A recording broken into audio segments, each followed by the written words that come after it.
আমরা এখানে একটি গুরুত্বপূর্ণ বিষয়ে আলোচনা করতে একত্রিত হয়েছি। তাবলিগ জামাত, যা মুসলিম উম্মার ঐক্যের প্রতীক এবং সারা বিশ্বে ইসলামের দাওয়াত কার্যক্রমের অন্যতম মাধ্যম।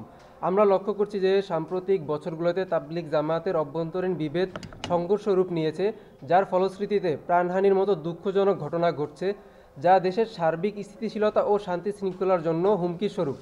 এই পরিস্থিতি শুধু তাবলিগ জামায়াতের ক্ষতি করছে না, বরং বৃহত্তর মুসলিম সমাজের ঐক্য ও সৌহার্দ্যকেও প্রশ্নবিদ্ধ করছে। আমরা নিবিড়ভাবে পর্যবেক্ষণ করছি যে তাবলিগ জামায়াতের বিবাদমান পক্ষদ্বয়ের মধ্যে এক পক্ষ চরম বৈষম্যের শিকার হচ্ছে। তাই আজকে আমরা আপনাদের মাধ্যমে দেশবাসীকে সেই বৈষম্যের চিত্র তুলে ধরতে চাই এবং সমাধানের সম্মিলিত প্রচেষ্টার আহ্বান জানাই। বৈষম্যের চিত্রসমূহ: 1. প্রধান মুরব্বীদের আগমনে বৈষম্য। শুরাই নিজামের প্রধান মুরব্বীরা ভারত ও পাকিস্তান থেকে নির্বিঘ্নে আসতে পারেন, অথচ বিশ্ব মার্কাজ নিজামুদ্দিনের অনুসারী মূলধারার তাবলিগ মাওলানা সাদ সাহেবের অনুসারীদের সর্বোচ্চ মুরব্বী বিশ্ব আমির মাওলানা সাদ সাহেব বারবার বাধার সম্মুখীন হয়েছেন এবং এখনও আসতে পারছেন না। 2. কাকটাইল মসজিদ ব্যবহারে বৈষম্য। কাকটাইল মসজিদ, যা তাবলিগ জামায়াতের প্রধান কেন্দ্রগুলোর একটি, তাবলিগ বিশ্ব মার্কাজ নিজামুদ্দিনের অনুসারী মূলধারার তাবলিগ মাওলানা সাদ সাহেবের অনুসারীরা এতদিন যাবৎ 14 দিন তাদের কার্যক্রম পরিচালনায় ব্যবহার করতেন। তারপর শুরাই নিজাম মাওলানা জুবাইর সাহেবের অনুসারী 28 দিন ব্যবহার করতেন। এভাবে ধারাবাহিকভাবে এক পক্ষ 14 দিন এবং অপর পক্ষ 28 দিন কাকরাইল মসজিদ ব্যবহার করতেন, যা স্পষ্টতই বৈষম্য।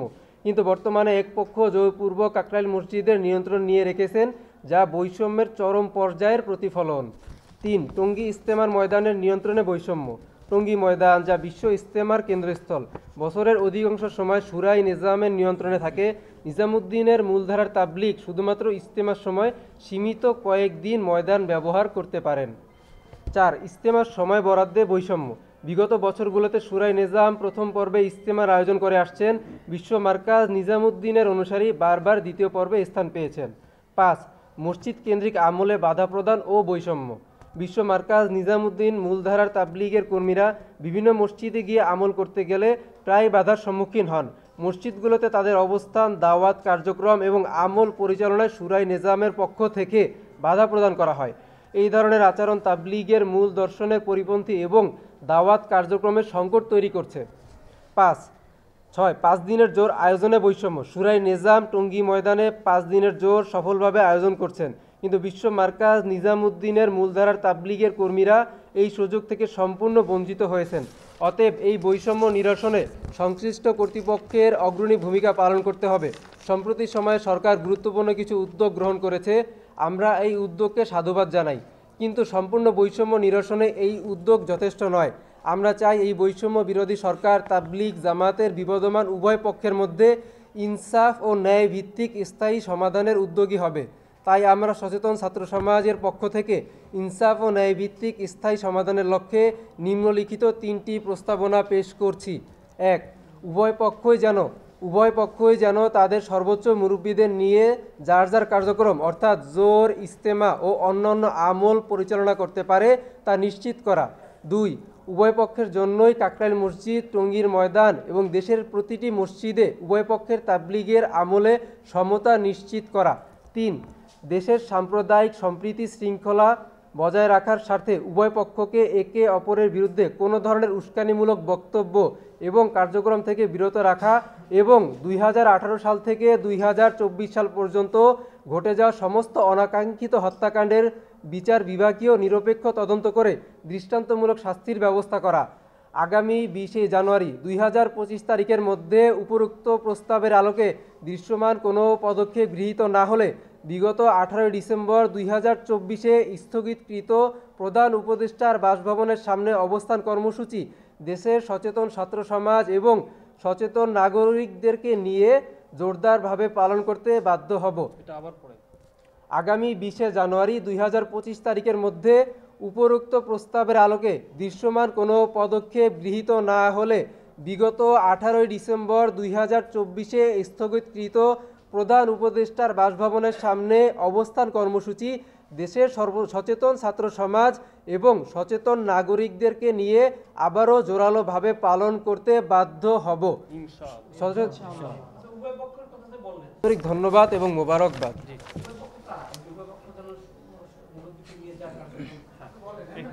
এখানে উভয় পক্ষ বলতে বুঝাইছি মাওলানা সাদ সাহেবের অনুসারী এবং মাওলানা জুবাইর সাহেবের অনুসারীদেরকে উভয় পক্ষ বোঝানো হচ্ছে। আমরা এখানে সচেতন ছাত্র সমাজের প্ল্যাটফর্ম থেকে যে আমরা এখানে এসেছি, আমরা কোনো পক্ষের হয়ে আসিনি। আমরা উভয় পক্ষের মুরব্বীদের সাথে কমিউনিকেশন করেছি এবং বুঝেছি, এবং কি বিশেষ করে মাওলানা সাদ সাহেবের অনুসারীদের কাছে আমরা আজকে 3 দিন ধরে জানার চেষ্টা করছি এটা শুরু করা যায় কিনা। ওরা বলতেছে ভাই কাকরাইল মসজিদ ওনাদের নাকি নিজামুদ্দিনের নামে লিখিত আছে, আমাদেরকে বিভিন্ন ডকুমেন্ট দেখাইতেছে। তা আমরা বলতেছি না ভাই, এটা তো ঠিক আছে, আপনাদের যুক্তি হইতে পারে, এটা বিচার বিভাগীয় বা এটা যারা প্রতিনিধি আছে এটা দেখবে, তা আমাদের কাজ এটা না। ওরা বলতেছে ওদের কাকরাইল লাগবে, আবার আমাদের মাওলানা জুবাইর সাহেবের অনুসারীরা, এটা দামাত বরকত হুম, ওনাদের অনুসারীরা বলতেছে না কাকরাইল আমাদের। ওনারা বলতেছে নিজামুদ্দিন, আমরা মতাদর্শ পালন করি, আর ওরা বলে যে নিজামুদ্দিন একটা জায়গার নাম। মানে ওনারা বলতেছে মানে নিজামুদ্দিন দলিলের মধ্যে লেখা আছে এটা নিজামুদ্দিনের অনুমোদিত বাংলাদেশের একমাত্র মার্কাজ। তো একজন বলতেছে আমরা এটার মতাদর্শ অনুসরণ করি, আর ওরা বলতেছে না এটা তো জায়গার নাম। বুঝে আসছে? তো বিষয়টা হচ্ছে, তো আমরা বলতেছি জায়গার নাম বলতেছে যে মাওলানা সাদ সাহেবের অনুসারীরা বলতেছে এটা তো নিজামুদ্দিন মার্কাজকে ইন্ডিকেট করা হয়েছে, আর জুবাইর সাহেবের অনুসারীরা বলতেছে না না এটা আমরা অনুসরণ করি, আমরা নিজামুদ্দিনের মতাদর্শের উপরে আসি, এটা বলতেছে। তো আমরা বলতেছি ভাই উভয় পক্ষের কথাই ছাড়েন, এটাকে একটা সমাধানের মধ্যে যদি এক করার জন্য আমরা অনেক চেষ্টা করতেছি। এটা একটা চেইন অফ কমান্ড মেনটেন করতেছে, তো এটা তো আমাদের বাংলাদেশের ইস্যু না ভাই, এটা ইন্ডিয়া থেকে ওনাদেরও মুরব্বীরা ইন্ডিয়ার, ওনাদের মুরব্বীরা ইন্ডিয়ান, আপোষে ওনাদের মধ্যে একটু ইখতিলাফ হয়েছে, মূল কারণে আমাদের বাংলাদেশ বলেন পাকিস্তান বলেন বা অন্যান্য দেশেরগুলোতে ইখতিলাফ হয়েছে। বাদ বাকি আলহামদুলিল্লাহ অন্যান্য দেশে তারা সবাই মিলে জিলে, কেউ কাকে বাধা নাই। মনে করেন কেউ মারা গেলে সবাই তার জানাজায় শরীক হয়। মাওলানা জুবাইর সাহেবের অনুসারীরাও সাদ সাহেবের অনুসারীরাও, মারা গেছে সাদ সাহেবের অনুসারী, জুবাইর সাহেবের অনুসারীরাও এখানে শরীক হইতেছে, তাদেরকে দাওয়াত দিতেছে, খানা খাওয়াইতেছে। কিন্তু বাংলাদেশের বিষয়টা একটু অন্যরকম সিচুয়েশন ক্রিয়েট হয়ে গেছে। মানে এই দেশের মধ্যে বাংলাদেশ তো সবাই ধর্মপ্রেমিক, এক একজন এটাকে এক একভাবে মোটিভেট করার চেষ্টা করতেছে। এখন কথা আসতে পারে, তো এটা তো আমাদের ওলামায়ে কেরাম সমাধান করবে। হ্যাঁ, এটা তো অবশ্যই ওলামায়ে কেরামেরই কাজ, সমাধান তো করবে। এখন কথা হচ্ছে আপনার চোখে সমস্যা, চোখ অসুস্থ হয়ে গেছে, বা আপনার ব্রেনের সমস্যা হয়ে গেছে, বা দাঁতের সমস্যা হয়েছে। এখন আমি বলতেছি ভাই সবাই তো ডাক্তার, যাও এমবিবিএস ডাক্তারের কাছে যাও। বিষয়টা এমন না, আমি যেহেতু স্পেসিফিক আমার চোখের সমস্যা, দাঁতের সমস্যা, তো স্পেসিফিক চক্ষু স্পেশালিস্ট বা দাঁত স্পেশালিস্টের কাছে যাব। আমি যদি দাঁতের সমস্যা চোখের কাছে যাই, সে বলবে চোখে তো আমি ডব দিয়ে দিই, দাঁতও ডব দাও। আমি যদি চোখের সমস্যা, দাঁতের সমস্যা, আমি চক্ষু বিশেষজ্ঞের কাছে যাই, বা চোখের সমস্যা দাঁত বিশেষজ্ঞের কাছে যাই, সে বলে চোখ তুলে ফেলো, যেভাবে দাঁত তুলে ফেলা হয়। ঠিক তদ্রুপ ওলামায়ে কেরামের মধ্যেও তো বিভিন্ন মতাদর্শ আছে, বলে যে এরকম হেফাজতপন্থী ওলামায়ে কেরাম, চরমনে বিশেষজ্ঞ ওলামায়ে কেরাম, হেফাজত বিশেষজ্ঞ ওলামায়ে কেরাম, জামাত ইসলাম বিশেষজ্ঞ ওলামায়ে কেরাম, আওয়ামী লীগ বিশেষজ্ঞ, বিএনপি বিশেষজ্ঞ ওলামায়ে কেরাম, চরমনাই বিশেষজ্ঞ ওলামায়ে কেরাম, ফুরপুরা বিশেষজ্ঞ ওলামায়ে কেরাম, চারসিনা বিশেষজ্ঞ ওলামায়ে কেরাম। ওলামাদের মধ্যেও তো ভাগ আছে, তবলিগ বিশেষজ্ঞ ওলামায়ে কেরামও তো আছে। আমি বলতেছিলাম মাওলানা সাদ সাহেবের বিশেষজ্ঞ ওলামায়ে কেরাম ওনারা, আমি বলতেছিলাম মাওলানা জুবাইর সাহেবের বিশেষজ্ঞ ওলামায়ে কেরাম ওনারা, ওনাদের উভয়ের মধ্যে তো বিশেষজ্ঞ ওলামায়ে কেরাম আছে। তো তবলিগ বিশেষজ্ঞ ওলামায়ে কেরামদেরকে নিয়ে বসেন আপনারা।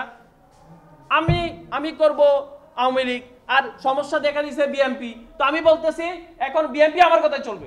এটা কেমনে হয় ভাই? আপনি হেফাজতে ইসলাম, আপনি জামাতে ইসলাম, বা আমি ওনাদেরকে কটাক্ষ করতেছি না, ওনাদের মাথার তাজ, আমি ওইটা বলতেছি না, সমস্যার সমাধানের কথা বলতেছি। তো সমস্যা হয়েছে ওই দুই পক্ষের মধ্যে।